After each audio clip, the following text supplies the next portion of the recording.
ગઈ રાત્રે રાજકોટ શહેરના યુનિવર્સિટી પોલીસ સ્ટેશન વિસ્તારમાં એક મારામારીની ઘટના સામે આવેલી, જેની તપાસ કરતા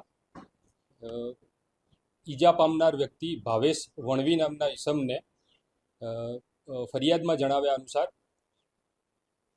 અમીર ભરવાડ અને એના સાથે આવેલા 4 થી 5 ઈસમો દ્વારા માર મારી ઈજાગ્રસ્ત કરવામાં આવેલ અને આ અનુસંધાને ગાંધીગ્રામ પોલીસ સ્ટેશનમાં ફરિયાદ દાખલ કરવામાં આવી છે અને તપાસ ચાલુ છે.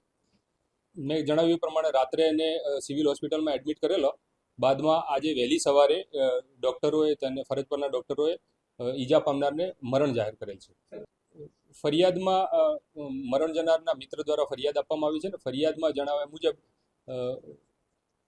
મરણ જનાર અને આરોપી વચ્ચે શેરડીના રસના ચીચોડા બાબતે કોઈ મનદુખ ચાલતું હતું અને એના કારણે આ બનાવ બનેલાનું પ્રાથમિક રીતે જણાય છે. આરોપીને પકડવા માટે શહેર પોલીસની અલગ અલગ ટીમો કાર્યરત છે. પોલીસ સ્ટેશનની સ્થાનિક ટીમ, એ ઉપરાંત ઝોનની એલસીબીની ટીમ અને ડીસીબીની અલગ અલગ ટીમો, ક્રાઇમ બ્રાન્ચની અલગ અલગ ટીમો આરોપીને ઝડપવા માટે પ્રયત્નશીલ છે.